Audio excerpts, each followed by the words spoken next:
I know that you've enjoyed the lecture so far, and tonight is not going to be any exception. When we were putting together this series, one of the topics that we wanted to include in the series was disease in Africa. And the folks who helped us put it together said, well, then you've got to get Burton Singer to come and talk to you about this because he's the guy. So he said yes, fortunately for us, and so we have Professor Singer here with us, and I'd like to tell you a little bit about him. Burton Singer is the Charles and Marie Robinson Professor of Public and International Affairs at Princeton University's Woodrow Wilson School. But he has a lot of other hats as well. He has affiliated faculty appointments in the programs in Applied and Computational Mathematics, Environmental Studies, African Studies, and the Department of Ecology and Evolutionary Biology. That is quite a Renaissance man, as far as I can tell. I don't think he's a lawyer, but other than that, he does almost everything. And his degrees are in mathematics and statistics, actually, which I think is very interesting. And he does mathematical modeling of disease issues. I don't know how much math he's going to talk about tonight. For my sake, I hope not much, but we'll see. He was elected to the National Academy of Sciences and was a Guggenheim Fellow, and he was also elected to the Institute of Medicine of the National Academies. So you can see that his disciplinary colleagues have a great deal of respect for him and his research. Professor Singer has centered his research in three principal areas: identification of social, biological, and environmental risks associated with vector-borne diseases, that means insect-borne diseases, in the tropics; integration of psychosocial and biological evidence to characterize pathways to alternative states of health; and health impact assessments associated with economic development projects. So this, again, is truly a Renaissance man. His research program has included studies of the impact of migration and urbanization on malaria transmission in the western Amazon region of Brazil and in Dar es Salaam, Tanzania; the biological correlates of well-being and health consequences of gene-environment interactions focused on the social environment; and potential health impacts of the Chad-Cameroon petroleum development and pipeline project and the Nam Theun 2 hydroelectric project in Laos. So the intersection of economic development and disease is one of his great interests. Tonight he's going to talk about public health and corporate expansion in Africa, tensions and opportunities. Please help me welcome Professor Singer.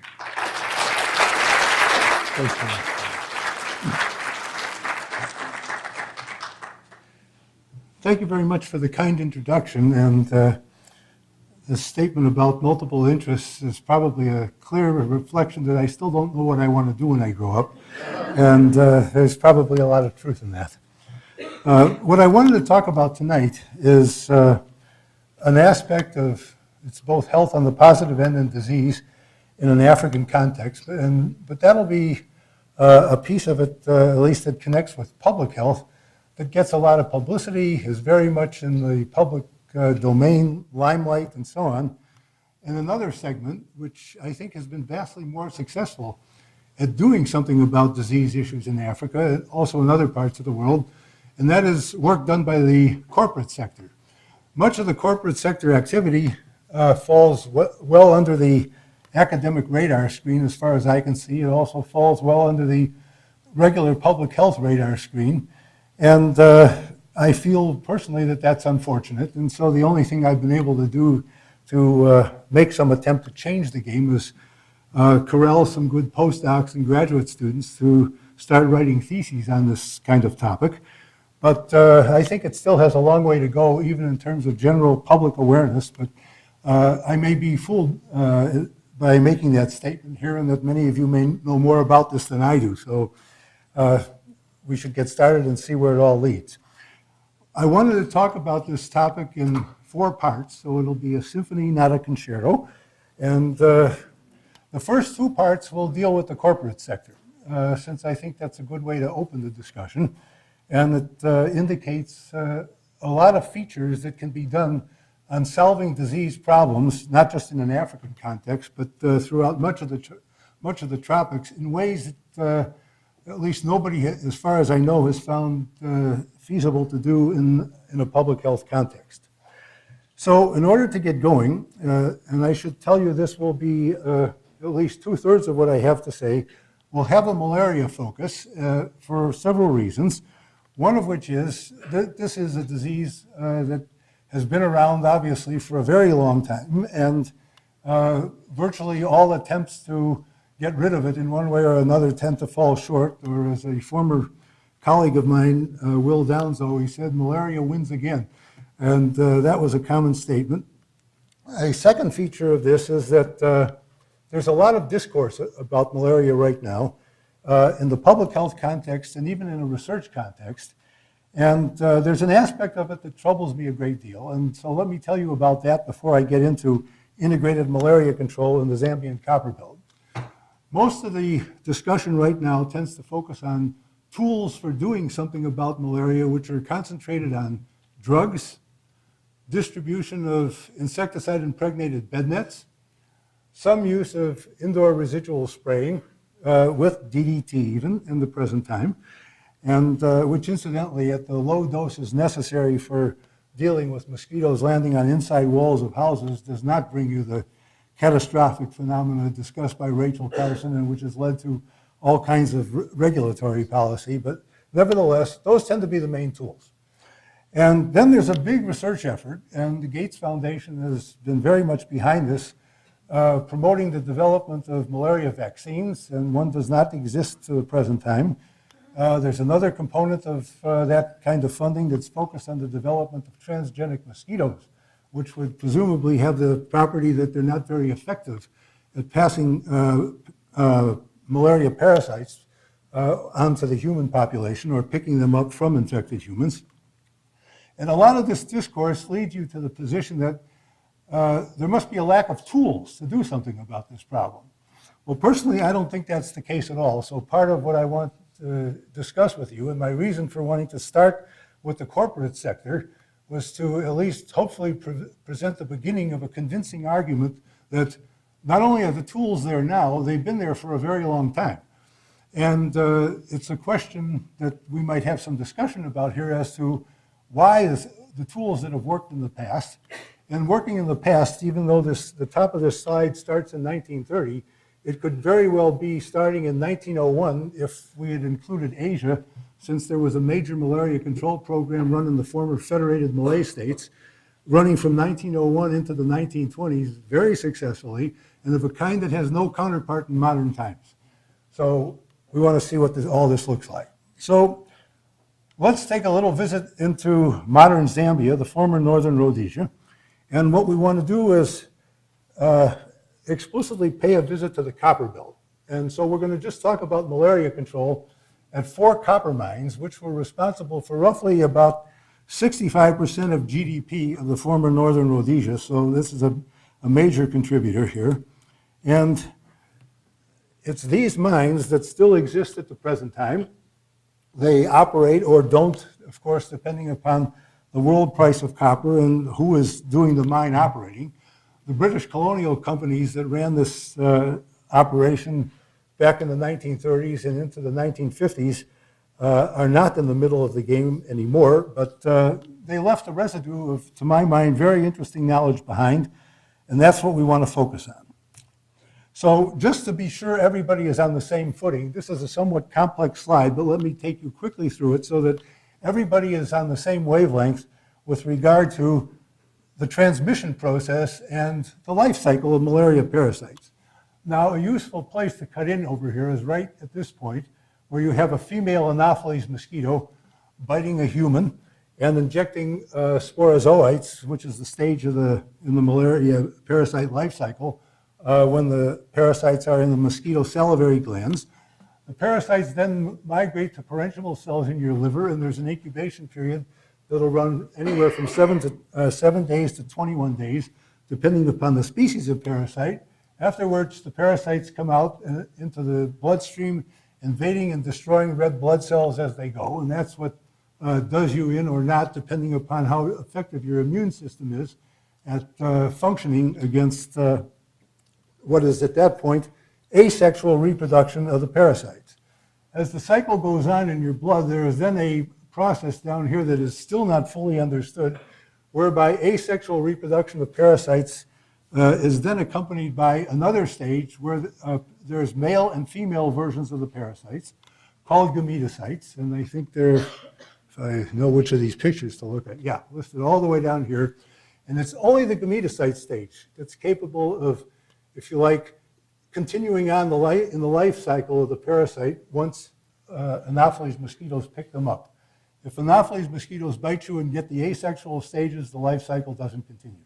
It must get the gametocyte stage. So here you're seeing a female Anopheles mosquito biting someone, picking up gametocytes, and then there is sexual reproduction of the parasites in the gut of the mosquito, and the parasites then develop and working their way up into the form of oocysts that then rupture, migrate to the mosquito salivary glands, and then you have sporozoites again, and so then this mosquito is then capable of transmitting a new round of parasites. Now, the point of showing you this picture is, in terms of doing something about malaria, there's two basic places to cut in on this system. If you like drugs, you're going to operate throughout this. And if you want to do something about the mosquito part of the population, then you're going to operate over here. And so the question is, you've got a lot of options here in terms of where to cut in. And you can talk about drugs that act on gametocytes, drugs that act on the asexual stages, and you've got all of that out there in terms of an arsenal of tools.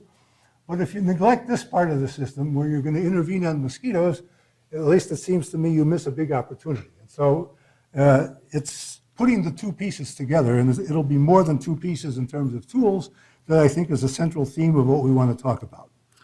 Okay, back into northern Rhodesia. If you're going to do something about the mosquito side of the population, you'd better know something about where they hang out and what the breeding sites are. And so there's two categories of Anopheles mosquitoes in the former northern Rhodesia, Anopheles gambia and Anopheles funestus. In modern parlance, those are really coarse categories because they are names for genetically very heterogeneous strains of mosquitoes. But let's stick with if you like, the colonial description. And Anopheles gambia as a complex is among the most efficient transmitters of malaria in the world. And they like to hang out, at least their larval habitats tend to be in open and unshaded natural or man-made pools of standing water near rivers and tributaries. They like open water tanks, natural wells, loosely overgrown with grass. So this is all information assembled by entomologists over more than a century, but it tells you where to look and where to focus. Anopheles funestus is a little bit different. It hangs, at least the larvae develop on shaded banks of rivers and tributaries, swamps, flooded areas, but they like partial shade. Then you need to know something about when they bite. And the action, at least if we go back to the colonial period for both Anopheles gambia and Anopheles funestus, the action is all in the middle of the night. So what you see here at 1900 hours on the left-hand side here, so that's 7 o'clock. That's 7 o'clock in the evening. That's when Anopheles gambia and Anopheles funestus start to come out and get into action.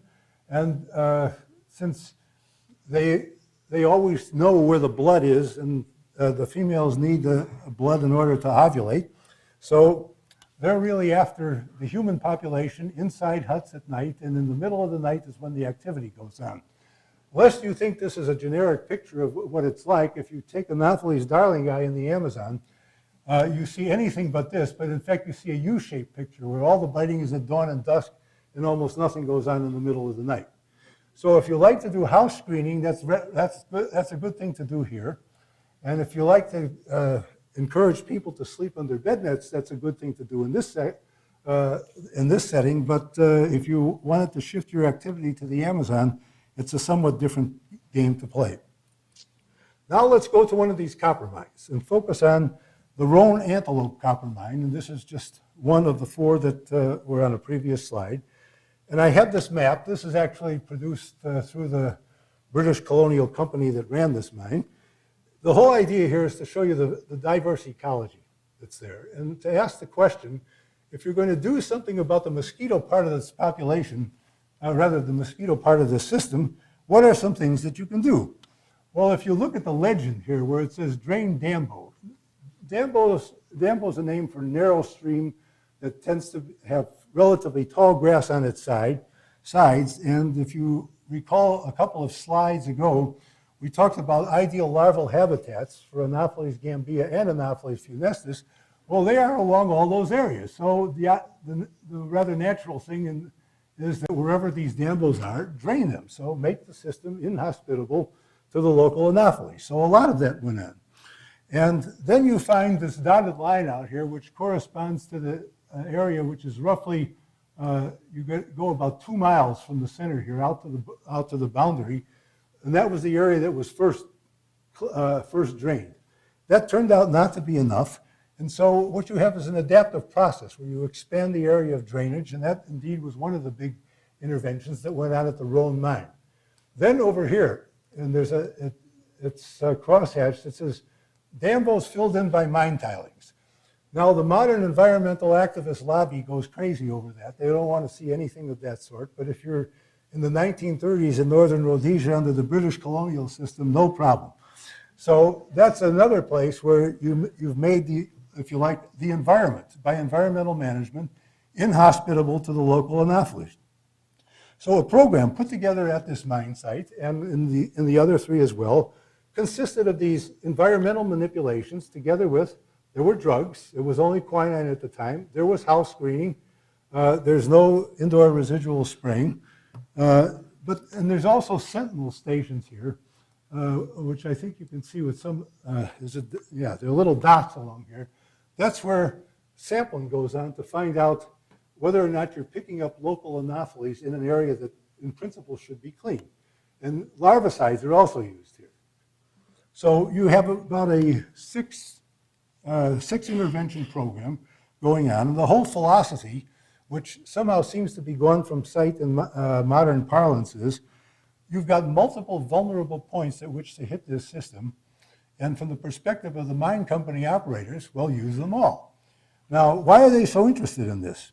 This is not altruism with regard to dealing with the local population. It's entirely the point that you can't mine copper without a healthy workforce. Not only that, there's not enough people locally in order to handle the size of the mining operation that's going to go on, so you have to do labor recruitment. And the potential recruitees to the mine operation are well aware that this is a dangerous zone unless malaria is out of there. So you're only going to be able to be successful at labor recruitment provided you can do something about this problem. So there's certainly an incentive. So these are photographs from the 1930s that show you people in some of the local villages.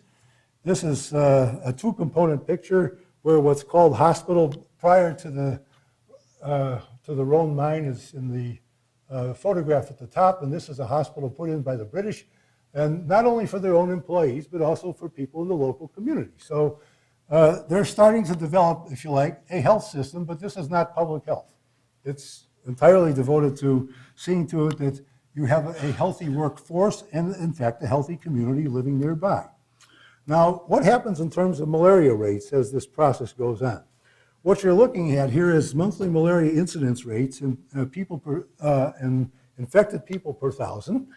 And we start keeping data in 1930, let the program go, and already within a year you start to see some drop even in the peaks of what occurred in 1930. And the reason for the big variation there is there's seasonal variation, because during the rainy season you get lots of ideal habitats for Anopheles mosquitoes, in the dry season not so much. And so the process continues into 1932, 33, a bit of a peak, 34 comes up, and this picture could be extended all the way out to 1950, and I'm going to show you such an extension, but from one of the other mines, where once you get past about 1935, kind of the peak that even occurs in the rainy season is about down here. So this is a situation where you don't need any fancy statistical tests to be able to say you've done something, and of course, this is one of those instances. So let me quickly tell you just about one other mine, and this is a place which was kind of the maximum challenge, the Nakana Kitwe mine. This is proximal to the modern city of Kitwe, which has a population of 350,000 now, had about 12,000 people at the time. And it's one of the early cases where urban malaria control was the challenge.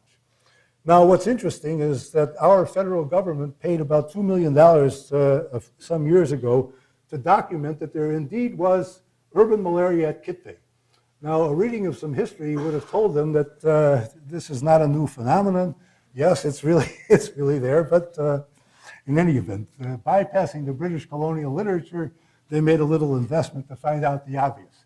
Now, again, you've got a coding scheme here which is telling you about various drainage schemes, and it's again filling in by mine tilings in what is a much more complicated ecological system proximal to the city of Kitwe. Here's a hillside photograph of the Nakana mine with a swamp. But that swamp, of course, got filled in by mine tilings, something, again, the environmental activist movement doesn't like. Kitwe Main Street, that's it, in 1930, and you have a photograph below of the mine township. And here's some of the environmental management, clearing of areas along the stream. Why? Get rid of the larval habitats, in this instance for Anopheles funestus. The stream itself is where the Anopheles gambia hang out. Well, here's the malaria rates, going down slowly initially because this place is a real challenge. Adaptively tuning the environmental manipulations, the house screening pattern, the surveillance, the use of larvicides, but once you get beyond about into around 1940, here's what it looks like all the way out to 1950. So this is a program that I think by any stretch of the imagination you would have to say is successful at controlling, not eliminating or eradicating, but certainly keeping a problem down to low enough levels where the copper mine business could be carried out. Now, what actually drove all this? In this picture, what you see in the top line here, this is the competition, the Belgians, the Belgian Congo. And of course, the British, taking a very dim view of that kind of competition, decided roughly around 1930, let's go after it. And indeed they did. So here is the trajectory in terms of copper production by the British running all the way out into 1950. And indeed they did dominate the African copper production. This red line is a crude counterfactual which corresponds to what would likely have been the maximum copper production you could have envisioned if you couldn't succeed in labor recruitment. And so if the malaria program hadn't been successful, you wouldn't have had the adequate labor to go on this kind of trajectory. Now, the last thing I want to say about this example concerns costs. And this is what gets a lot of rough play in modern times, but it goes this way. What you find for each of these mines is that when they first start into production and first start the malaria control, there's a high upfront cost. This is because you have all this environmental manipulation, which is expensive to carry out. But once you do it, then it's maintenance thereafter. And the rest of the costs, also included in this, are the drugs and the house screening. There's bed nets. They're not insecticide impregnated, but seem to work well enough. You find you, in fact, do have a quite, if you like, cost-effective program, but one with a lot of these upfront costs here. Okay, so now let's switch gears. Health impact and impacts in corporate development. What do we mean by health impacts, and why do we want to discuss this? If we leave the colonial system for a while and come toward modern times, there's been a large set of very explicit examples of negative health consequences of large dams. It could be mines, irrigation projects, and what have you. And this has led to a lot of international activist movements, some of it by human rights activists, environmental activists, all aimed at saying, do something about the negative consequences in terms of having corporate development projects approved. And one of the things that has had a positive impact and continues into the present time was actually initiated by Citibank, not necessarily the place where you would expect it to come from, but Citibank was constantly being hounded for being involved in financing development projects, which did have negative impacts. And the negative impacts that were being focused on were not of the health sort, they were of the environmental sort. And so there was an assembly of, I think, initially 6 or 7 development banks, with Citibank kind of presiding, and getting the International Finance Corporation, which is the corporate lending arm of the World Bank, as the if you like, a master of ceremonies, to develop something now known as equator principles. So these are guidelines that say, what are the things that, if you like, corporations must do if they are going to gain financing from any of the banks that are signed on to these equator principles? So you would say, it sounds like a desirable start. Well, let me quickly show you what these are. And you will find the word health written in red in a few places. The word health never appears in the equator principles. I put that in, only to indicate how small a perturbation you would need to expand the environmental impacts on which the equator principles were originally started to include health. To tell you just a step ahead, the health end is about to come in, and it's taken about 10 years to get it there, but it's going to happen. So what happens is projects are given some, let me call it, intuitive categorization of being at low, intermediate, or high risk of having negative impacts on communities that are proximal to where a project will be, whether it's a large dam for generating hydroelectric power, a mine like these copper mines that we're talking about. And with those, there's this categorization that leads you to a statement in the equator principles that says, for all category A and B projects. Category A and B is where you fully expect there's going to be major impact. And one of the impacts that doesn't get very much publicity, but I think deserves not only a lot more press, but a lot more focus from the rest of the world on it, is the process of forced resettlement of entire communities. Now, that's something that's kind of been taken for granted in a lot of these development projects. And the International Finance Corporation has guidelines on how to do resettlement. But it's, it's involuntary on these communities. And that's one of the places where the impact is not only environmental, it's economic, it's also from the health end. The biggest impact doesn't have to do with vector-borne diseases or a lot of the infectious diseases. Downstream, it has to do very much with mental illness, something which is not given much play. Now you might ask, what is the size of the forced resettlement problem on an annual basis from corporate development projects? It runs to about 10 million people a year. And as far as I can see, most of this goes way under the public health radar screen. You won't find them and those people very well documented in, if you like, international public health statistics, but they're there. And you only accumulate numbers of that kind if you painstakingly go through, if you like, an inventory of those communities from the development projects. You can get at it, but it's not easily.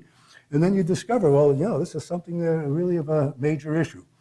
So equator principles. Now, what are they saying needs to be done? Let me just back up to this one. For all category A and B projects, it says the borrower must have completed an environmental assessment, a social impact assessment, and then I wrote in red health assessment, and that's about, as I say, about to be in there. What might trouble you about the borrower doing it, it's the corporations doing a self-evaluation. And so you ask, well, who's policing the system here? Because the companies have a real interest in cutting corners and so on. Well, there is no international police out there to deal with this, but to a great extent, at least not formally defined, but they're there. And you ask, who are they? Amnesty International, Catholic Relief Services, the International Rivers Network. They all go and visit these projects. They do their own investigations. They publicize it like mad, and the companies don't like it. So that process, or if you like, that tension has served to really be a catalyst for cutting down on negative impacts of some of these projects. Then it says, in the context of the business of the project as applicable, the environmental assessment, the social assessment, the health assessment report must have addressed what? Assessment of baseline conditions, so I've added a bit in red, protection of human health, culture of properties, biodiversity, etc. And there's a list of about 20 items there. And indeed, now you have, I think it's about 40-some development banks all signed on to this, and they really insist on this kind of activity before financing projects that involve, it's literally in the multi-millions at a time. I'd like to take you quickly through one of them, which is something that developed a huge amount of protest, largely from the international environmental activist movement, the Chad Cameroon Petroleum Development and Pipeline Project. It's got a lot of interesting things connected to it that I think one can ask questions about for projects in the future, and that's a secondary reason that I wanted to talk about it. So what is this? There's a set of oil fields in southern Chad. So the area called Dobo over here is where they're located. There's actually a lot more of them now, some of which have, where the oil locations had even been discovered on the order of 15 to 20 years after the original Dobo oil fields. But if you pull oil out of the ground in a landlocked area like southern Chad, and you want it on the international export market, somehow you've got to get it to a place where you can distribute. So comes this pipeline running 1,100 kilometers, starting through southern Chad, all the way across Cameroon to Kibi, which is a port on the Atlantic Ocean, and that's where the tankers are picking up the oil. So this is an activity of the ExxonMobil Corporation, and as we speak, they're putting through there about 225,000 barrels a day, and even at the low oil prices of $50 a barrel, I think they're doing reasonably well. Now, what about the Chad Cameroon project and things that are connected with health and the environment that have to be dealt with? Rather than giving you my own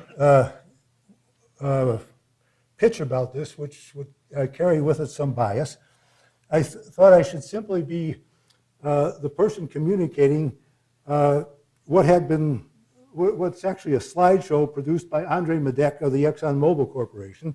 And he is the one that actually dealt with the communities all up and down the pipeline while they were, if you like, negotiating forms of resettlement, what kind of, hopefully, equity would be given to people whose property had been infringed on by this pipeline all through Chad and Cameroon. And Andre's he's a very smart and I think thoughtful person, but here's what he had to say about it. These are the challenges, and this is as seen by Exxon. There is in the area, obviously, a history of political instability, and you had to have a two-country cooperation in a place where at least Chad had a almost hopelessly corrupt government, because Chad and Cameroon somehow had to come to even terms, or Exxon's not going to be able to function here. There's a lack of capacity in both countries with all kinds of infrastructure. There's major environmental issues since you're cutting this pipeline through a forest corridor, much of which is primary forest to start. Social and economic issues in all the communities along the pipeline.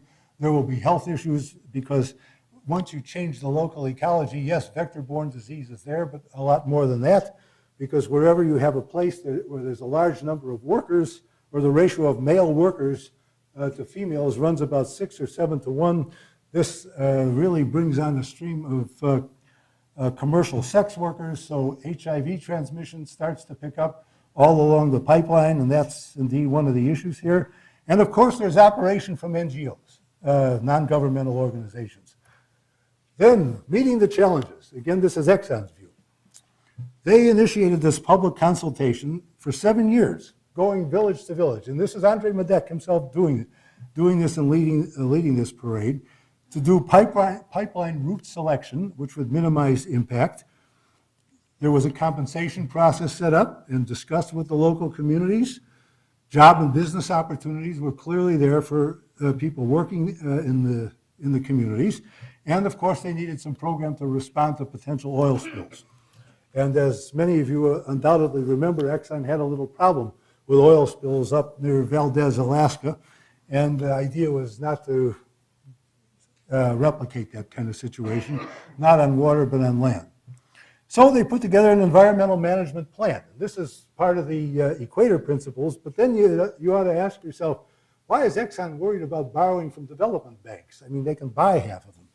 So it really came down to the fact that Exxon had in mind a very, to my mind, insightful thing to do to see if they could really make a difference on health, on education, on housing in both Chad and Cameroon. And that was, they wanted to set up a revenue management plan whereby the bulk of the oil revenue did not go to the people at the top of the government, but was held in an escrow account in Washington and was released into these countries in response to very specific proposals for what they were going to do for health of their own people and for education and road building and all of this. So, and you ask, well, why does Exxon care about that? Well, what Exxon doesn't like is revolutions. And if you have great inequity, then with revolutions come seizing of the oil fields. So, this is not altruism. But nevertheless, that's what they wanted to have put in place. So they hauled the World Bank, I think, kicking and screaming into this. And the World Bank put up some millions, but really a small pittance. But that was their entree into it, so that they would be the holding power for the revenue that should be sent back to the countries. So meeting the challenges from Exxon's point of view, in-kind versus cash, savings accounts, and so on, local employment. So I don't want to dwell in detail on all of this, but now the revenue management plan I do want to say a little bit about, because here the whole idea was at the top of these corrupt governments, you have to obviously dish out some millions, but the 72% over here, this is, which rapidly runs into the billions of dollars, because Exxon is here now for 30 plus, or the intent is, and I expect they will be, operating these oil fields for at least 30 years. So, if you can't do something about building infrastructure in a country over that kind of time, you should probably throw it in. So the question is, what's actually happened? Key lessons. Okay, this will be the last of the Exxon. Consultations with local community contacts, empowerment of local administration. They really tried. And so let me just quickly show you two photographs. This is the actual construction of the pipeline, what it actually looked like, going through these forest corridors. And as soon as you open these zones, of course, malaria is there as a major thing that's involved in the health end for the local employees, but it goes on. Now, let me skip over those. I just want to say one thing about the health end, specifically on malaria with this pipeline, and then I need to tell you what's happened with the revenue management plan and all the rest of it. Okay, this is showing you malaria cases, and the blue down here, these are contractors hired by Exxon for doing a lot of the actual construction along the pipeline. The little yellow pieces are regular Exxon employees, and relatively few malaria cases until you start getting out here where the pipeline is really going in the construction phase, full blast, and then suddenly there's a major drop-off. Yes. What did they do? This is a place where mass distribution of anti-malarial drugs pays, and you don't need to even worry about developing drug resistance because you're not working in the same place with the same population all the time. The pipeline moves. So Exxon insisted anybody that's working for them on this project must be on anti-malarial drugs. And they did drug testing. And anybody found not to have anti-malarial drugs, you're fired. And that had a real effect. So, that was one of the activities in terms of malaria control. And they had a number of others, which were of the environmental management side, and then worked to deal with malaria control in the villages exactly proximal to the pipeline. Now, for anybody that's interested in seeing what I regard as it's really a quite nice document. You can go on the internet and you should look up something called the Exxon Malaria Control Program. It's phenomenal in terms of detail of how to do it in different ecological settings. And then you get all the way to the end of it and you ask, well, how do they evaluate how well they've done? It's no different from the copper mining companies in Rhodesia or the rubber producers in the former Malay states. The key item on there, it's not malaria mortality or case rates or anything of that sort. Days of work lost due to malaria. That's what you got to keep down. But, okay, that they're good at it if they do that. Now, they also put one other thing into place called the Community Health Outreach Program, CHOP. And this was really putting in community health facilities all along the pipeline. So the corporate sector is doing this. And this is not just malaria. This is the health needs of the local community. And they did this and continued on it, focusing on diseases, public health conditions for the larger community, but, proximal to where they work. And this went on for about 5 years. And as we speak, CHOP no longer exists. There's nothing in the concession agreement between Exxon and either the government of Chad or Cameroon or anything with regard to the banks that said they had to do this. And so it was done on a voluntary basis, but it disappeared. Now, what about the more elaborate revenue management plan. That, to my mind, is a real tragedy. Exxon management, in fact, offered to engage many times with people at the top of the Chad government and through the health system to write the proposals that would release the money from Washington so that you would start putting in new health facilities. Over a span of 6 years, there wasn't a single proposal that was ever submitted. And you know, you can say, you might want to say a lot of harsh things in different contexts with regard to Exxon, but I think they really tried to do something here and it didn't work. So now you come and ask, well, gee, you know, that's a pretty unusual scheme. Could you make something like that work somewhere else? I don't know an answer to that question, but it's something we might discuss. While you're thinking about it, let me just raise this. This is a real if you like, if you have a revenue management plan scheme of that kind, it's also a real statement that you don't trust the government. And so the extent to which governments anywhere are willing to deal with that is a whole open question. Okay, so there was criticism of CHOP and then criticism of the Chad-Cameroon pipeline itself. So this is where Amnesty International and Catholic Relief Services come in, pointing out that Exxon hasn't delivered on various promises and the World Bank isn't doing its thing. And it's this kind of tension, I think, that does serve to improve at least what gets done through the corporate sector. Now let's switch gears. Urbanization and malaria in Dar es Salaam, Tanzania. Now we're going to deal with the public sector. Urban health in Africa, particularly in African cities, is a real problem. And one of the difficult aspects of it comes from what you see all the way over here on the right. This shows you the growth of the city of Dar es Salaam running from 1945 up through 1998. And one can hardly say there's a nice, well laid out grid there, you know, that people are assembling along. You have migration from other parts of the country in there, squatter settlements set up on the outskirts of the city, basically a shanty town, absolutely ideal in terms of transmission of vector-borne diseases. And so that's something that obviously is one problem with dealing with this question in the public domain.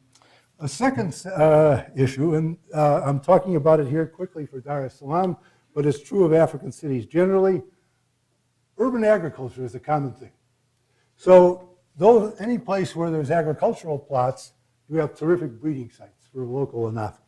So what you see here, in fact, what the blue coating is areas where there's vegetable production in the city, and this is 2 slices in time, 1992 and 1998. So those are stable. The green up there is new vegetable production. So that's this kind of stuff. And down here, the Dar es Salaam airport's down in this area. That's new sites for vegetable production where there's been city expansion. And that's, as of 1999, vegetable production that went away are the red areas, things of this kind, where there's concrete put in, apartment buildings, things of that kind. So you again have a moving target. So here's what some of the agricultural areas look like in the city. It's sweet potatoes on the left and rice actually on the right. And so as far as the local anopheles are concerned, phenomenal. But you can deal with this with larvicides, biological larvicides. In the interest of time, let me skip over the history of malaria control in Dar es Salaam and just quickly tell you one thing about it. It's something that's been in place and with a lot of success for over 100 years at this point. It was started when there was a German colonial government, and this ran from 1902 up to the end of World War I when it was taken over by the British. And the Germans were the ones that first started putting in an effective drainage system, not only to deal with drainage connected with housing and other building, but also in terms of effective malaria control. The British continued this process running all the way till Tanzania was established as an independent country in 1961. Then it's run hot and cold depending upon the finances of the national government. And there's one very interesting program, however, that ran for 8 years, which was part of a bilateral agreement between the governments of Japan and Tanzania. This is where JICA is listed here, the Japan International Cooperation Agency. They put in a very nice multifaceted program, and I'll just show you a bit, which is material collected by the Japanese. This is identifying where there's breeding sites in the city. You know, talk about a place where there's a complex ecosystem to deal with. The areas marked in orange here, they're all proximal to apartment buildings. But the people with apartment buildings, they have gardens out there. And the gardens are where the anopheles are, and so you have real serious transmission there. This is a drain. Initially put in by the British. As long as the drain is clean, you have free-flowing water, and anopheles larvae don't develop in fast-flowing water. However, in parts of not only this drain, but others, you have a very interesting phenomenon. Near them, malaria transmission is higher in the dry season than in the wet season. Yes, how can this be? Well, when there's garbage there, during the wet season, the water is high enough so it flows over the garbage. And so the anopheles larvae can't do anything there. But in the dry season, the water level goes down, water is trapped between different piles of garbage, and now you have serious transmission. So talk about an intervention, that's been around for a long time. You don't need any high technology for it. It's called clean the drains. And, it's been quite successful. This is a map showing documented anopheles breeding sites. This is again from the Japanese program, and this is done as part of a surveillance scheme to identify where should the larva sighting go on. So, most of this, as I say, is off of, the bulk of this is off of much of the public discourse in modern times, but at least with this Japanese program, they put it in place. One other thing, it's not part of the standard discourse that I hear about anyway, with regard to malaria control. It's not something that falls under anything you would call the health sector or even the engineering sector. This is an area also in Dar es Salaam, salt pans, where there was substantial anopheles breeding as of 1992, and a lot of transmission in the areas around here. And here's an aerial photograph of exactly the same place in 2002. If you're not hooked up with the urban planning that goes on in the city, it's talking about changing the use of the land in terms of putting in buildings. This is just prior to the construction of new apartments. And that activity did a huge amount in terms of reducing transmission, admittedly locally, but it goes on. And so how to think about that in terms of what gets done in more contemporary public health programs, I think, is a real issue.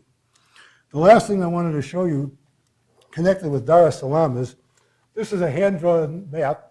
This is by Yoshi Yamagata, who ran the Japanese program from 1988 to 1996. And I just wanted to focus on this area here with the red circle, which is outside the city boundaries as of 1988 when this program started. And if you recall the original animated map with the city growing, by 1993, that's inside the city. So since it's outside at the start, no interventions are carried out here. But now let's switch a slide and only look at the tall red bars. This is showing you malaria rates at the area that was initially outside the city, and then they start to drop. And that's due to, if you like, the process of urbanization. You start paving the area, clearing it, draining it, and just making room for people who are settling there. And now you're in a position where you're truly watching ecosystem transformation have some effect. It doesn't do the whole job, but it's at least a part of it. So this is an aspect, as far as I can see, that needs a lot more work. The last thing I want to tell you about is something which I think is one of the real successes on public health programs in an African context, and which has also run into some political problems that we might discuss, and I don't have any clear answers for that. THIP, which is an acronym for Tanzania Essential Health Intervention Program. What is this? This was designed as a program to work at the district level, where the objective was improve the local health system.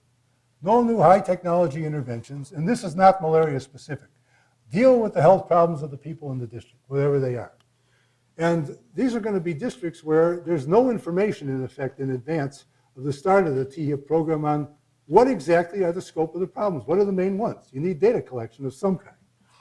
So to get it going, you observe very quickly there's no data on births, deaths, number of households, migration, none of that. So you need a data system. So something has been developed called demographic surveillance systems, and very effective, and can be put into place relatively cheaply. They're now operating in 46 countries, but at the time this began, it was in the fairly early stages. But here's the idea.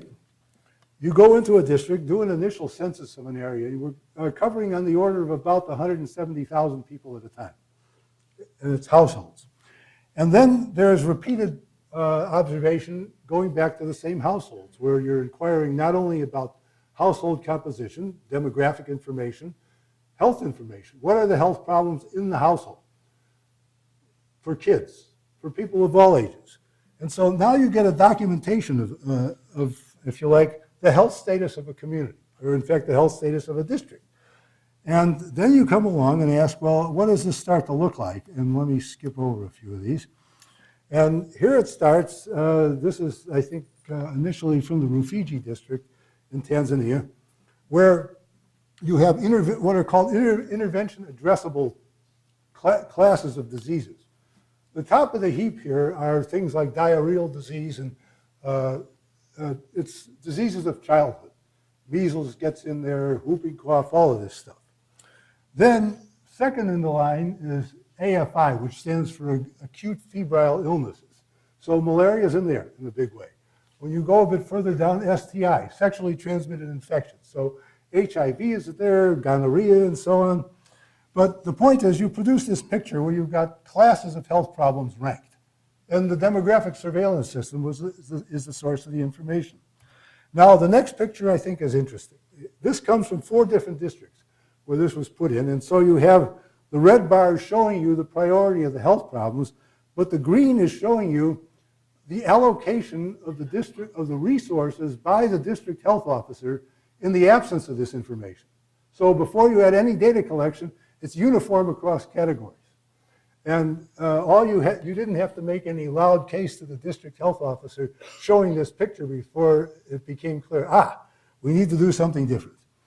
So in they come and they do something different, and they reallocate on their own. And then you found, malaria moves to high priority, and this one, I think this is in the Morogoro district. It's not always malaria moving to high priority, but in this case, that was it. Then the question was asked, after this reallocation of funds, does the district health officer have enough money from the national government in Tanzania to basically cover the needed health services of the district? Well, the answer was no, but at the level of about $1 per person in the district per year, which is really pretty minimal stuff. So now we come to sources of external funds. The International Development Research Center of Canada, IDRC, was the one that they were involved in the initiation of THIP, and they, of course, then anteed up to pay the difference. We're talking a few $100,000 per district covered, and it started with about 4 districts. And then you really had a huge impact in terms of improved health status, not just in a community, but on a district-wide level. And here's one example of what went on. As many of you know, there's been something called the Millennium Development Project, which Jeff Sachs and company initiated through the UN some years ago. But with the Millennium Development Project came a set of objectives, targets. And almost, I think, 4 or 5 of them are health and disease related. One of them is under 5 mortality. Reduce that. And at a country level and district levels within countries, there are targets to be met. And the target year is 2015, everywhere where this kind of stuff was put in. So here you have, for rural Tanzania, here's the target, where to get to under 5 mortality by 2015. Then what you see here is at the start of the THIP program, here's where everything is, on the Rufiji and the Morogoro district. And then, again, it's no new high technology, but we're repairing the health system, reallocating the budget, capacity building, training people, and so on. And this graph stops, it's really stopping in 2004. Well, actually, by 2006, the 2015 target had already been met. So, this is really showing some real success. And it's worth, at least to my mind, for anybody that's interested in following this up, There was an article that appeared in The Economist about this program several years ago, and I think it's kind of been lost from sight at this point. And the only people who read about THIP now are academics who write papers about it. But it still functions. But I think some words need to be put out about what has been the follow-up to this example. The Canadian government kept at this, I think, for almost 10 years. And then, as funding agencies are wont to do, they always want to do something new, go do something else. So the German government picked it up on the same terms. Whatever the shortfall is, keep paying for it. So the THIP system within Tanzania has, in fact, expanded. I think it's been really quite successful on rural health in the public domain. And this is now outside the corporate sector, clearly, but going. People at the district level in Uganda wanted to take this up with training from Tanzania. And once the desire started, then there was the question, well, you need funds to assemble the people from Uganda, and then can you branch into parts of Kenya and start moving around in sub-Saharan Africa, adapting this kind of program to local sites. So the unfortunate thing is WHO got interested in doing something about that. Unfortunate because the idea of imitating THIP was completely out of bounds because it wasn't invented by them. Worse than that, the initial T at the front said it's Tanzania, so we obviously have to get rid of that.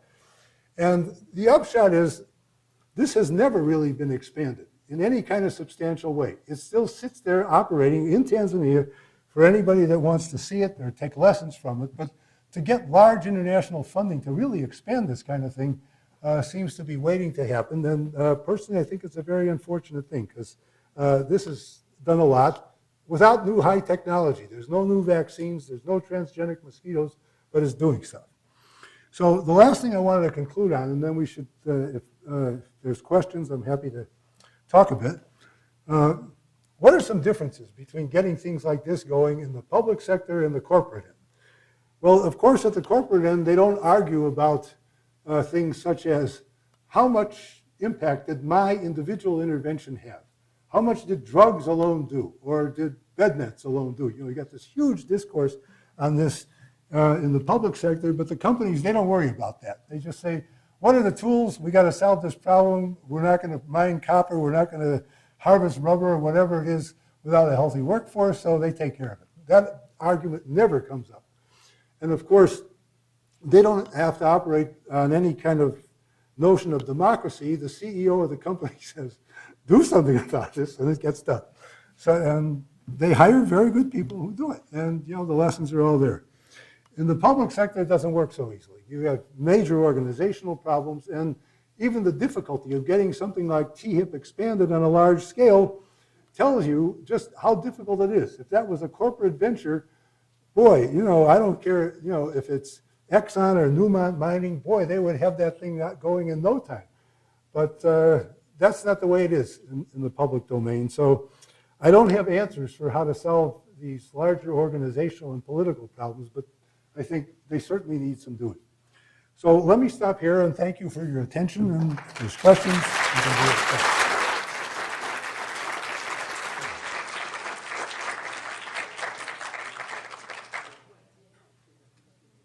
Yeah. You mentioned the Gates Foundation in the beginning. How effective do you think that they have been? They certainly have lots and lots of money. They do. But there's other, they could put a lot of unnecessary restrictions. They could fund only those programs of which ideologically it agrees with. Are they as effective as, spending the money as effectively as they might? My personal opinion is no, not by a long shot. I think it's unfortunate. I don't quite know, how to break in there, to kind of change the way they do business. But they've been after high-tech solutions, and Bill Gates himself, he knows about this. If you like, this historical record, but things like drainage doesn't turn them on, but high technology does. Now, the business about malaria vaccines, well, I'll be quick about this. The first time I heard a lecture about research on malaria vaccines was, I think, 1976. And then at the end of the talk, the speaker was asked, what do you think is a likely time frame to have a working vaccine that can go out in the field on malaria? The answer at the time was 15 years. Well, if you ask people now, it's still 15 years. And, a lot of 15 years have passed. There's no vaccine out there. And if there was, then you're confronted with the question of delivery, how long does it work? And in the meantime, down in the villages, there's a problem. So, I'm troubled by that. The other thing is they've recently announced, this is Gates, major activity should go on aimed at eradication. So, lest I be vague about this, I think that's nuts. And here's the kind of question you can ask about that. Take something like these programs at the copper mines. That wasn't eradication. But ask, what would it take in terms of intensification of use of tools to actually eradicate? Nobody knows an answer to that, but I think you could probably figure it out from data that's even available. And the copper mines are not unique. You could run through a whole list of control programs that were run in the colonial period and ask what would it have taken to eradicate as opposed to suppress through low levels, and then ask the question, would it be worth it? And is that even a good investment of money given all the other health problems that are out there? My sense is probably not, but I'm one voice, so you shouldn't take what I say is necessarily how it is. What interest do the other countries like Japan and Switzerland, why are they so interested in partnering to solve these problems? What do they get out of it? I think a lot of good PR. JICA for Japan is like USAID. Well, I shouldn't say they're like USAID. They do very constructive things. They're different. Hopefully USAID will now change a different administration. But anyway, no, JICA, I think it's a PR activity. And it buys Japan a lot of good public relations. The Swiss have been in it for a very long time in this way, and in a quieter fashion, but very effective. The Scandinavian countries, Norway, Sweden, they've been just excellent with this kind of stuff. But I think it just gets them good public relations. Yeah. Are you pessimistic about public health issues in so many countries in Africa where there's political turmoil, whether it be Sudan or Zimbabwe or wherever? It seems to me almost impossible to get good public health. Yes, I think it is. I don't know in the middle of something like Darfur or Zimbabwe right now, you almost can't function. So there, without some minimal level of stability, I think you can't do much. At least that's my view. Yes? From the theoretical point of view, is it possible to eradicate the mosquitoes with a massive attack to DDT, which was effective years ago, that was forbidden, or other? Well, actually, it wasn't a question of, just on the DDT. What you soon found is that you had selected out DDT-resistant mosquitoes, which was probably the biggest problem with using a single tool. But to answer your question, I guess I'm skeptical. I don't know that you can do it. That eradication in some areas is possible. It's clear enough. It was done in the southern United States. Through the Tennessee Valley Authority. That was really an environmental water management activity, and it was successful. You could restart malaria transmission in Tennessee, next week if you wanted to,